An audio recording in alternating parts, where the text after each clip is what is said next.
ఈ అప్లికేషన్లు ముందే గ్రామాలకు పంపించి ప్రజలకు అందుబాటులో పెట్టి ప్రజలు ఇందులో అడిగిన సమాచారాన్ని సేకరించి అర్హులైన లబ్ధిదారులందరికీ కూడా సంక్షేమ పథకాన్ని అమలు చేయాలన్న ఉద్దేశంతో ప్రభుత్వం ఈ గొప్ప కార్యక్రమాన్ని తీసుకున్నది. నిస్సహాయులకు సహాయం అందించడమే మా ప్రభుత్వం యొక్క లక్షణం, మా ప్రభుత్వం యొక్క లక్ష్యం. ఈరోజు ఎవరైతే తండాలలో, గూడాలలో, మారుమూల పల్లెల్లో ఉన్న అత్యంత నిరుపేదలకు కూడా ఈ పథకాన్ని అందించాలన్న లక్ష్యంతో ఈరోజు ఈ గ్రామ సభలను ఏర్పాటు చేయడం జరిగింది. ఎందుకంటే ఏ నిజమైన లబ్ధిదారుణ్ణి ఎంపిక చేయాలన్నా వాళ్ళు సచివాలయానికి రావడమో లేదా మేము ప్రజాభవన్లో ఏర్పాటు చేసిన ప్రజావాణి కార్యక్రమంలో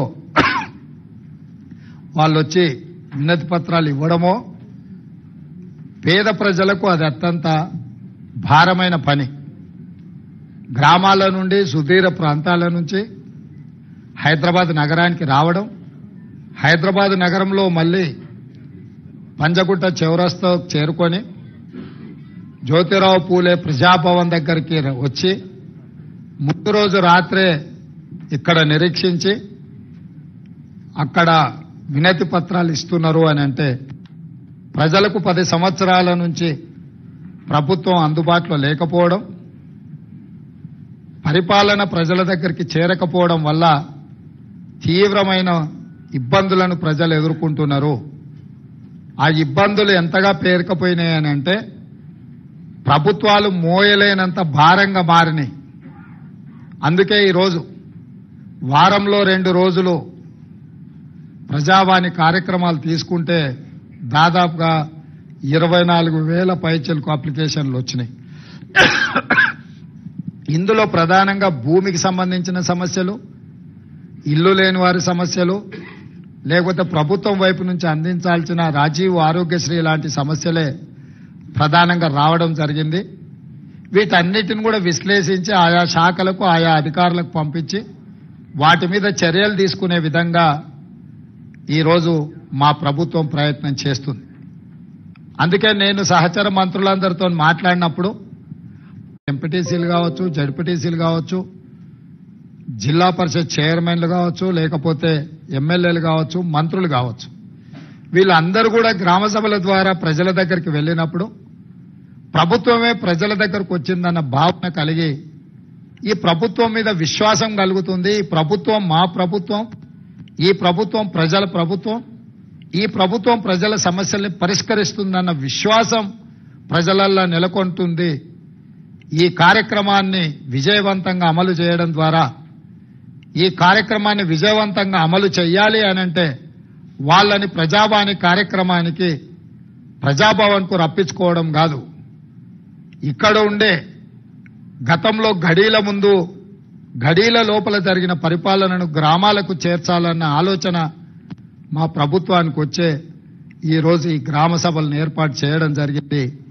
ఈ ప్రజా పరిపాలన ద్వారా ప్రజల యొక్క సమస్యల్ని పరిష్కరించాలని ఈరోజు ఈ ప్రభుత్వం నిర్ణయం తీసుకున్నది.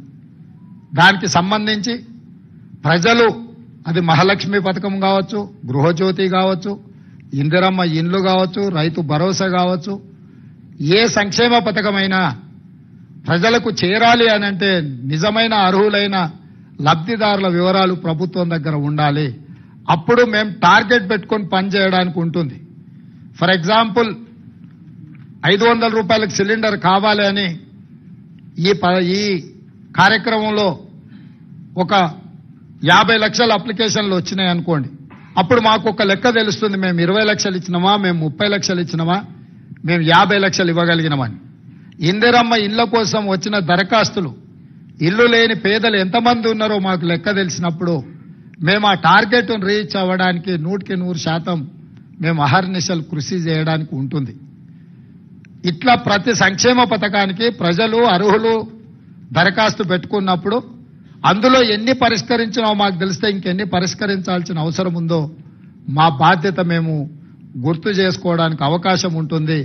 అందుకే ఈ కార్యక్రమాన్ని ఒక మంచి ఉద్దేశంతో ప్రజలకు మేలు చేయాలన్న ఆలోచనతోటి డిసెంబర్ 28, 2023న ప్రారంభమయ్యి జనవరి 6, 2024 వరకు కొనసాగుతుంది. మండలాల వారీగా ప్రతి మండలాన్ని 2 గ్రూపులుగా విడగొట్టి ఒక గ్రూప్కి ఎంఆర్ఓ గారు, ఇంకొక గ్రూప్కి ఎంపీటీఓ గారు బాధ్యత వహిస్తారు. అదేవిధంగా ప్రతి అధికారి రోజుకు 2 గ్రామాలను సందర్శిస్తాడు. ఉదయం 8 గంటల నుంచి 12 గంటల వరకు ఒక గ్రామంలో గ్రామ సభ జరిగితే మధ్యాహ్నం 2 గంటల నుంచి 6 గంటల వరకు ఇంకొక గ్రామంలో గ్రామ సభ జరుగుతుంది. ఆ విధంగా అన్ని గ్రామాలను, అన్ని మున్సిపల్ వార్డులను కవర్ చేయడం. ఒకవేళ జనాభా ఎక్కువ ఉన్న గ్రామాలలో అక్కడ కౌంటర్స్ ఎక్కువ తెరిచే ఏర్పాటు చేస్తున్నాం. మహిళలకు, పురుషులకు కూడా సపరేట్ గా కౌంటర్స్ పంపిస్తున్నాం. ఇదే కాకుండా డిసెంబర్ 28 నుంచి జనవరి 6 తారీఖు వరకు గ్రామ పంచాయతీలల్లో గ్రామ కార్యదర్శి లేకపోతే అంగన్వాడీ టీచర్లో ఎవరినో పెట్టి అక్కడ అప్లికేషన్లు పెట్టి, ఒకవేళ గ్రామ సభలో అప్లికేషన్లు ఇవ్వలేకపోయిన వాళ్ళు గ్రామ పంచాయతీలో కూడా ఈ పని దినాలలో ఇచ్చుకునే విధంగా కూడా ఏర్పాట్లు చేస్తున్నాం. ఎందుకనంటే ఈ రోజు తప్పితే మళ్ళీ అవకాశం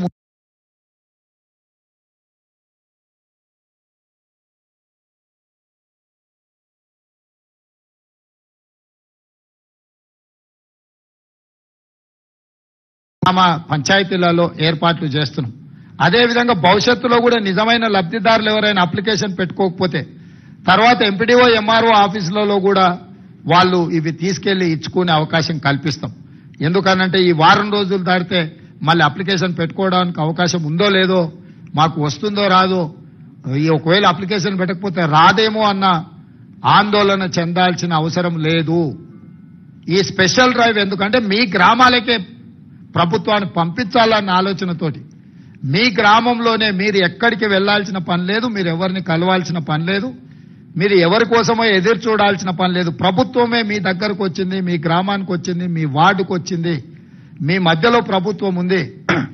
ఈ ప్రభుత్వం మీది, మీకోసమే ఏర్పడ్డ ప్రభుత్వం. అందుకే మీ దగ్గరికి రావాలన్న జవాబుదారీతనంతో గ్రామ సభలు ఏర్పాటు చేయడం ద్వారా ఈ ప్రభుత్వాన్ని గ్రామాలకు పంపిస్తున్నాము. గతంలో గడీల మధ్యలో జరిగిన పరిపాలనను గ్రామాల మధ్యకు తీసుకొచ్చి గ్రామ సభలు పెడతామని ఎన్నికల కంటే ముందు మేము మాట ఇచ్చినాం. ఆ మాట నిలబెట్టుకోవడానికి 100% మేము ప్రయత్నం చేస్తున్నాం. డిసెంబర్ 7 తారీఖు నాడు మేము బాధ్యత తీసుకుంటే జనవరి 7 తారీఖు లోపలనే ఈ లబ్ధిదారుల యొక్క వివరాలన్నీ సేకరించే ప్రయత్నాన్ని మా ప్రభుత్వం పూర్తి స్థాయిలో మేము పని చేస్తున్నాం. మీడియా మిత్రులకు కూడా నా సూచన, పూర్తిగా సహకరించండి. ఇది ప్రజల మేలు కోసం, ప్రజల బాగు కోసం, నిస్సహాయులకు సహాయాన్ని అందించడం కోసం తీసుకొస్తున్న పథకము. దీన్ని ప్రజలందరికీ చేరేసే విధంగా మీరు మీ బాధ్యతను నెరవేర్చండి. మీరు మేము కలిసి పనిచేస్తే ప్రభుత్వం యొక్క పథకాన్ని ప్రజలకు చేరవేయాలంటే అనుసంధానకర్తలుగా వ్యవహరించాల్సింది మీడియా మిత్రులే. ప్రజలకు ప్రభుత్వానికి మధ్యలో వారధిగా నిలబడండి. ఈ సమస్యల పరిష్కార సారథులుగా మారండి. ఈరోజు ఇక్కడ ఈ సచివాలయంలో లోపలికొచ్చి పత్రికా సమావేశాన్ని పెట్టుకోగలుగుతాం.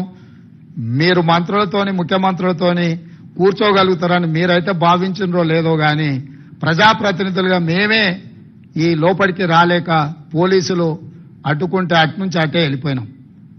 మరి మీకు ఆ మార్పు కనిపిస్తుందో లేదో నాకు తెలియదు.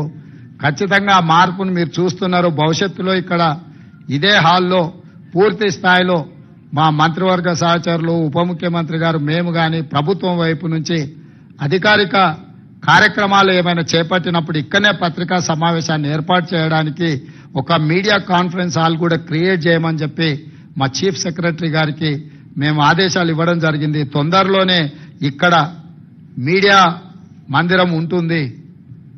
మేము స్వేచ్ఛనిస్తాము. మీరు దాన్ని దుర్వినియోగం చేయకుండా అందరూ సహకరించాల్సిందిగా, ఈ కార్యక్రమాన్ని ప్రజల దగ్గరికి తీసుకెళ్లాల్సిందిగా. మాకు తెలుసు ఢిల్లీలో కూడా నిన్న మీడియా మిత్రులు కలిసి వినతి పత్రం ఇచ్చారు. మీ సమస్యలు కూడా చాలా ఉన్నాయి, చాలా కాలం నుంచి పేరుకపోయినాయి. తొందరలోనే వాటన్నిటి మీద కూడా దృష్టి పెడతాము. ఎవరూ ఆందోళన చెందాల్సిన పని లేదు. ఈ ప్రభుత్వం మీది, మీకోసం పనిచేస్తుంది. ప్రజల కోసం పనిచేస్తుంది. ప్రజలకు పనిచేసే విధంగా మీరు మాకు సహకరించాల్సిందిగా కోరుకుంటున్నాను. అదేవిధంగా నిన్నో మన్నో ప్రజావాణి కార్యక్రమానికి కాడబిడ్డ వచ్చింది. అక్కడ విజయవంతం అవ్వడం మొదలుపెట్టింది. భవిష్యత్తులో కూడా ఈ కార్యక్రమాన్ని ముందుకు తీసుకెళ్తాం. ప్రారంభంలో చిన్న చిన్న అంశాలు ఏమన్నా ఉన్నా మీడియా మిత్రులందరూ కూడా ఇది మీ బాధ్యతగా భావించి దాన్ని బాగా ముందుకు తీసుకెళ్లడానికి సహకరించాల్సిందిగా కోరుకుంటూ ఇంకా 99,999 కోట్ల రూపాయలు కేటీఆర్ దగ్గర ఉన్నాయి. 1,00,000 కోట్ల సంపాదనలో 1,00,000 పోయినా మిగతాది ఉంది కాబట్టి మిగతాయి కూడా పంచాల్సిన పరిస్థితి, పంచిపించాల్సిన గత్యంతరం లేని పరిస్థితి వాళ్లకు కల్పిస్తాం. తప్పకుండా పంచక తప్పదు.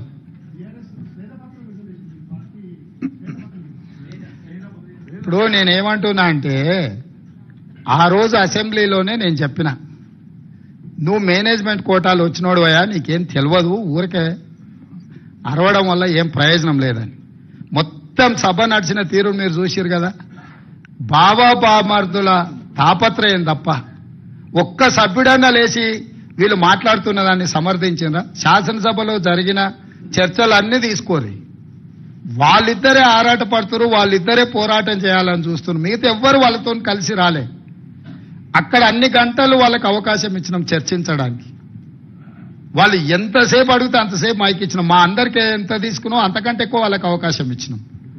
సో అక్కడ చెప్పలేంది ఇంటి దగ్గర పోయి ఆయన మాట్లాడుతుండు.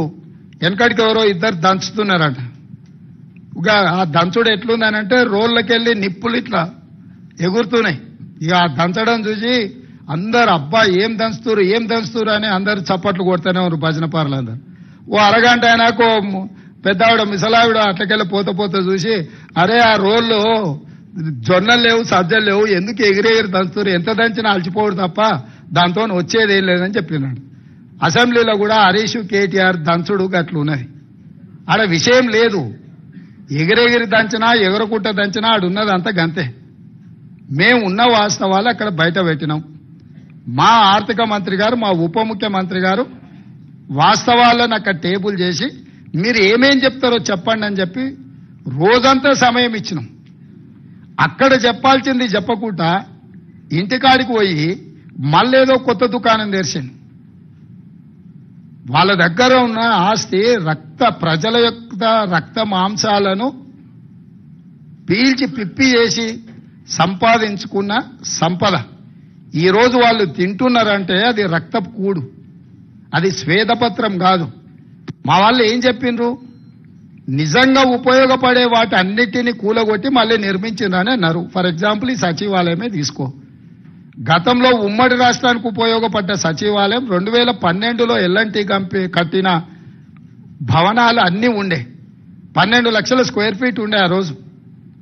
ఆ రాష్ట్రం తరలిపోయినాక మొత్తం మనకు ఉపయోగంలో ఉండి ఇంకా అవసరమైతే ఇంకా కొన్ని హాస్పిటల్స్కో కొన్ని ప్రభుత్వ కార్యాలయాలు కూడా ఎక్కడెక్కడ కిరాయికునో వాటి అన్నిటిని ఇక్కడ తరలించి పెట్టుకోవడానికి అవకాశం ఉండే. ఒకవేళ ఇది మీకు అచ్చిరాలే, దీన్ని ఏ ప్రభుత్వ ఆసుపత్రిగానో మార్చి కొత్త ఖాళీ జగాలో ఈ సచివాలయాన్ని కట్టినుంటే ఇది ఉపయోగపడుతుండే, అది ఉపయోగపడుతుండే. ఇక్కడ అన్ని రకాల వసతులతో ఉన్న భవనాలను కూలగొట్టి కొత్తటి కట్టి ఆస్తి సృష్టించినమంటారు. అక్కడ కూడా ఉన్న భవనాలన్నీ కూలగొట్టి కట్టిండ్రు. ఎక్కడైనా ఉన్నదాన్ని కూలగొట్టి కొత్తది కడుతుండంటే ఉద్దేశం ఏందో మనం అర్థం చేసుకోవాలి. అంతెందుకు నేను కొత్త బండ్లు కొనను, ఖర్చు పెట్టానని చెప్పిన. మీకు తెలవాల్సింది ఏంటంటే 22 ల్యాండ్ క్రూజర్లు కొని కొత్తవి దాచిపెట్టారు. నేను సీఎం అయినాక 10 రోజుల వరకు నాకే తెలియదు. నేను పాత బండ్లు ఏదో అడ్జస్ట్ చేసి అన్ని రిపేర్లు చేయండి, చూసి ఇచ్చేయండి అని నేను చెప్తుంటే చిన్న ఒక అధికారి వచ్చి షోలో చెప్తున్నాడు, సార్ పోయినసారే 22 ల్యాండ్ క్రూజర్లు కొన్నాడు, అన్ని విజయవాడలో దాచిపెట్టినాం సార్, కొత్త ప్రభుత్వం ప్రమాణ స్వీకారం చేయగానే అన్ని తెద్దాం అనుకున్నాం. ఆయన నెత్తి మీద దరిద్రం ఉండి ఆయన ఇంటికి పోయింది సార్ 22 కొత్త ల్యాండ్ క్రూజర్లు. నేను అసలు ఇన్ని వందల వేల వాహనాలు ఉన్నప్పుడు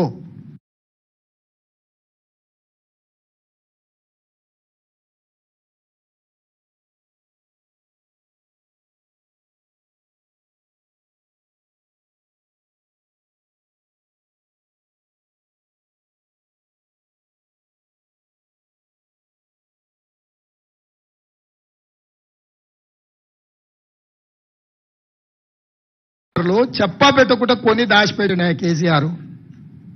మూడోసారి కూడా వస్తాడు అన్ని అందరూ 22 అంటే ఆయనకు ఆయన వంది మాగతులకు అందరికీ ఉండడానికి. ఇట్లాంటివి ఆయన సృష్టించిన సంపద. అది ప్రభుత్వ ఆస్తి తీసుకోకుంటే వెళ్ళిపోతాయి. కావాలంటే మీరు కూడా తిరగండి, ఇస్తాం అట్లా రౌండ్ కొట్టండి.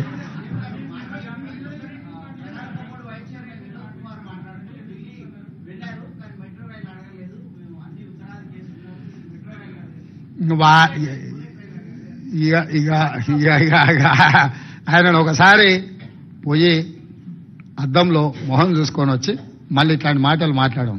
సైనిక్ స్కూల్ ఇచ్చిన దాన్ని, వరంగల్లో పెట్టిన దాన్ని అర్ధాంతరంగా ఆగిపోయింది. ఎందుకు ఆగిపోయిందని వాళ్ళ ముఖ్యమంత్రిని అడగలేదు. ఆ సైనిక్ స్కూల్ మాకు ఇవ్వండి. ఆంధ్రప్రదేశ్లో కోరుకొండ సైనిక్ స్కూల్, చిత్తూరులో ఇంకో సైనిక్ స్కూల్ ఉంది, మా పిల్లలు చదువుకోవాలి అని చెప్పి ఆ వినోద్ కుమారే లెటర్ పెట్టి వచ్చిన దాన్ని అర్ధాంతరంగా ఆగిపోయింది. ఇప్పుడు మనకు సైనిక్ స్కూల్ లేదు. ఆ విషయం ప్రస్తావించని వినోద్ కుమార్ గారు ఐటీఐఆర్ కారిడార్ వెనక్కిపోతే ఎందుకు పోయిందని అడగలేని వినోద్ కుమార్ వచ్చి ఇంకా ఈ రోజు వచ్చి మాకు బుల్లెట్ ట్రైన్ గురించి మాకు శుద్ధులు చెప్తున్నాడు.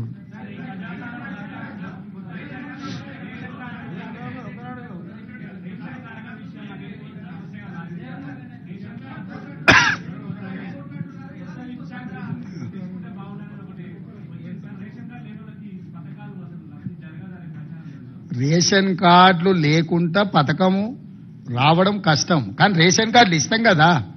రేషన్ కార్డులు ఇవ్వకపోతే నువ్వు చెప్పేది సమస్య. ఈ అప్లికేషన్లు తీసుకుంటాం, ఇందులో రేషన్ కార్డులు లేనోళ్ళు ఎవరైనా కాగితాలు దరఖాస్తులు ఇచ్చినా తీసుకుంటాం. రేషన్ కార్డుల కోసం ప్రభుత్వం నిరంతర ప్రక్రియ కింద ముందుకు వెళ్తుంది. ఇప్పుడు ఈ ప్రిస్క్రైబ్డ్ అప్లికేషన్లో ఏం రాయాలనో అది ఉన్నది. అదనంగా నువ్వేం అప్లికేషన్ ఇచ్చినా అది తీసుకుంటాము.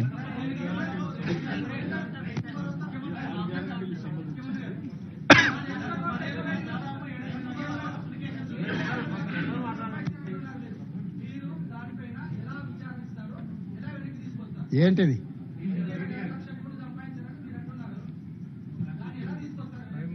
వస్తుంది అన్ని ఒకటే రోజు చెప్తా వెంకటరాజు గారు. నువ్వు మళ్ళీ ప్రెస్ మీట్ కూడా రావు. డెఫినెట్ గా నువ్వేం టెన్షన్ తీసుకోక. ఏమన్నా నీకు తెలిసిన వివరాలు కూడా ఉంటే వాటిని కూడా ఇస్తాం. ఇప్పుడు ఆల్రెడీ కాళేశ్వరం మీద ఆర్డర్ ఇచ్చినాం, చూసినావు కదా. మేడిగడ్డ, అన్నారం బ్యారేజ్ల మీద ఏం చేయదలుచుకున్నాం ఇచ్చినాము. అదే విధంగా ఛత్తీస్గఢ్ది యాదాద్రి, భద్రాద్రి మీద కూడా ఆర్డర్ ఇచ్చినాము. దాంట్లో జ్యుడిషియల్ ఎంక్వైరీలో ఎల్ఏ వివరాలు, రికవరీ, రెవెన్యూ రికవరీ యాక్టులు ఇవన్నీ ఉన్నాయి కదా. అప్పుడే అయిపోలేదు, ఇంకా 30 రోజులే కాలే, ముందుంది కదా ముసళ్ళ పండుగ.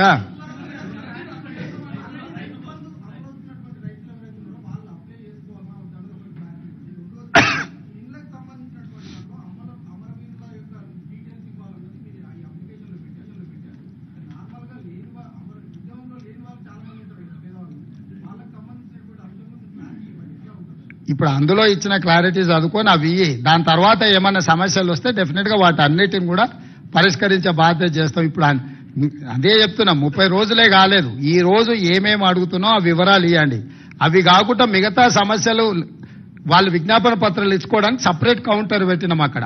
ఆ కౌంటర్లో మీరు ఏమి ఇచ్చినా తీసుకుంటే, ఇప్పుడు ప్రజావాణిలో ఎట్లయితే తీసుకుంటున్నామో గ్రామ సభలలో రేషన్ కార్డు లేని వాళ్ళు కావచ్చు, ఇతరత్ర సమస్యలు ఉన్న వాళ్ళు కావచ్చు, లేకపోతే వాళ్ళ భూమి విషయంలో వారసత్వంగా ఒకవేళ బదిలీ కాని సమస్యలు ఉండొచ్చు.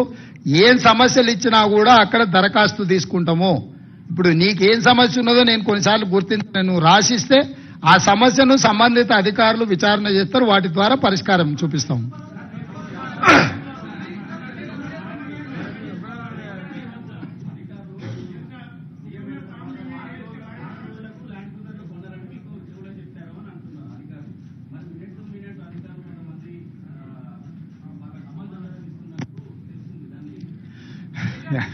నువ్వు చెప్పిన సమాచారం కూడా కొంత ఉంది. ఆ వివరాలు చెప్పే అధికారుల పేర్లు కూడా చెప్పినావు అనుకో, ఇంకా కొంచెం పారదర్శకంగా ముందుకెళ్ళాం.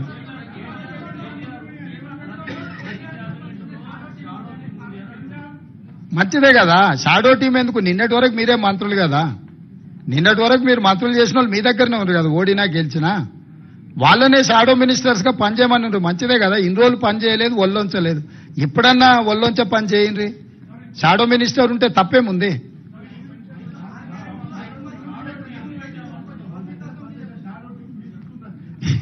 నేనేమంటున్నానంటే అధికారం విడ్రాయల్ సిమ్టమ్స్ అనేది తెలుసు కదా.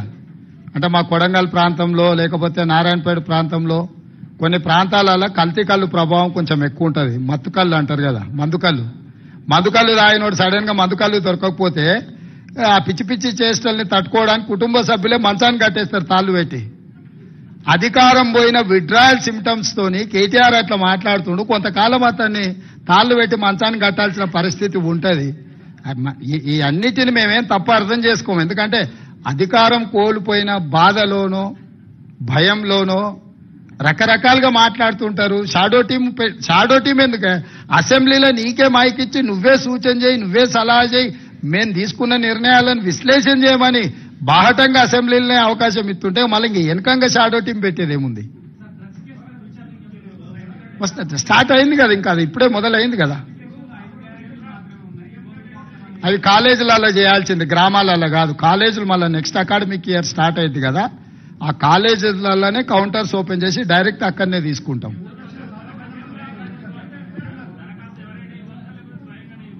ఎవరైనా ఇవ్వచ్చు, దాంట్లో వివరాలు రాసినాయి కదా. ఇప్పుడు తల్లుంటే కొడికేయచ్చు, లేకపోతే పక్కింటి వాళ్ళు కూడా తెచ్చేయచ్చు.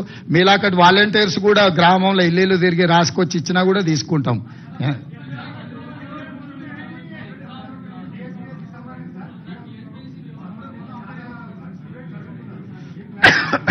టీఎస్పీఎస్సీ విషయంలో మేము కూడా మీ దృష్టికి తీసుకురావాల్సిన అవసరం ఉంది. నిరుద్యోగ యువకులకు చెప్పాల్సిన అవసరం ఉంది.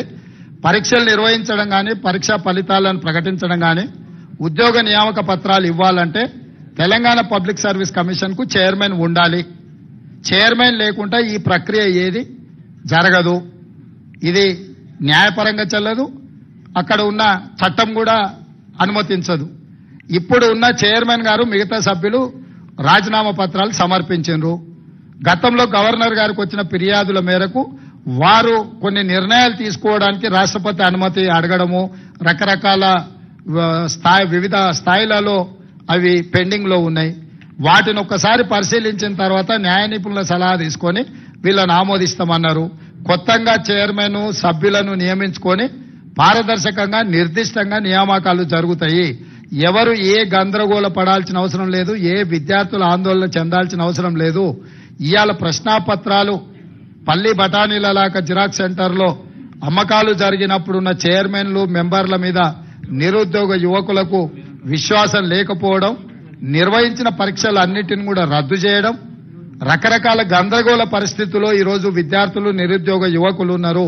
కాబట్టి వాళ్ళు ఆల్రెడీ గవర్నర్ గారికి రాజీనామాలు సమర్పించారు. నాకు తెలిసి నెక్స్ట్ 4-5 రోజుల్లో గవర్నర్ గారు వీటి విషయంలో నిర్ణయం తీసుకోబోతున్నారు. వారు నిర్ణయం తీసుకున్న ఎంబడే వేగంగా కొత్త బోర్డును నియామకాలు చేపట్టిన ఎంబడే పోటీ పరీక్షలు నిర్వహిస్తాము. పోటీ పరీక్షల ఫలితాలను ప్రకటించి పారదర్శకంగా సంవత్సరం తిరిగే లోపల డిసెంబర్ 9, 2024 లోపల క్యాలెండర్ డేట్ మేము రిలీజ్ చేసినాము. ఖచ్చితంగా సంవత్సరం తిరిగే లోపల 2 లక్షల ప్రభుత్వ ఉద్యోగ ఖాళీలను భర్తీ చేస్తాము. పారదర్శకంగా చేయడానికి అవసరమైన నిర్ణయాలు, సాంకేతిక పరమైన న్యాయపరమైన అంశాలను పూర్తిగా విశ్లేషించుకొని ముందుకెళ్తుంది ప్రభుత్వం. రేవంత్ సాబ్ సీఎం గారు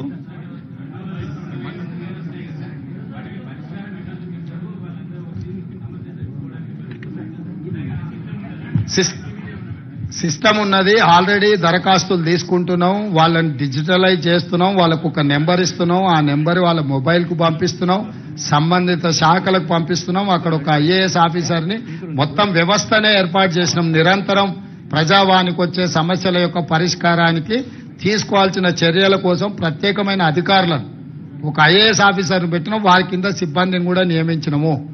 ఇవి ఇక్కడ ప్రజావాణి దగ్గర దరఖాస్తు తీసుకోగానే ఇక్కడ పరిష్కారం జరగదు. ఊర్లో ఎంఆర్ఓ ఆఫీస్ తోని పని ఉందనుకో, ఇప్పుడు అది ఆ ఎంఆర్ఓ ఆఫీస్ కు ఫార్వర్డ్ చేయాల్సిందే కదా. లేకపోతే ఏదో హాస్పిటల్లో వైద్యానికి సంబంధించి ఇమ్మీడియట్ గా సంబంధిత అధికారులకు పంపించాల్సిందే. క్రోడీకరించి సంబంధిత అధికారులకు పంపించి ఆ వినతి